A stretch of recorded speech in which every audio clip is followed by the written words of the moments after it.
போகிறதுக்கு எது உதவும் அப்படின்னு பார்த்தீங்கன்னா, இந்த ஞானக்கண் திறந்தாதான் நம்ம இறைத்தன்மையாக மாற முடியும்.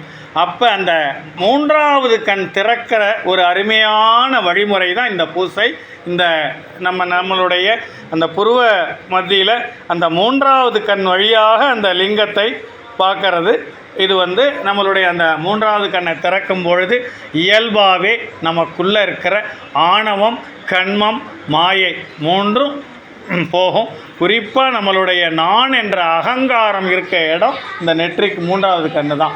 அதேனால தான் நம்மளுடைய அந்த புருவ மத்தியில் பொட்டு வைக்க சொல்கிறதும், அந்த பொட்டு வைக்கும் பொழுது நமக்குள்ளே அந்த மூன்றாவது கண் திறக்கும். அதே மாதிரி அழுத்தி குங்குமத்தால் ஸ்டிக்கர் பொட்டு இல்லை, குங்குமத்தில் பொட்டு வைக்கும் பொழுது அந்த மூன்றாவது கண் வெளிப்படையும். இன்னொன்று திஷ்டியையும் தடுக்கும், பிறருடைய மெஸ்மரிசத்தையும் தடுக்கக்கூடிய தன்மை இந்த மூன்றாவது கண்ணுக்கு இந்த பொட்டு வைக்கிறதுனால உண்டு. அந்த பாவனை தான் இந்த நம்ம இஷ்டலிங்க பூசையிலேயே மிக ஒரு சிறப்பான பூசை. நம்மளுடைய ஆணவம், கண்மம், மாயை, குறிப்பாக அகங்காரத்தை அழிக்கக்கூடிய அற்புதமான இது ஒரு வகையான தியானம் பூசை. நல்லது.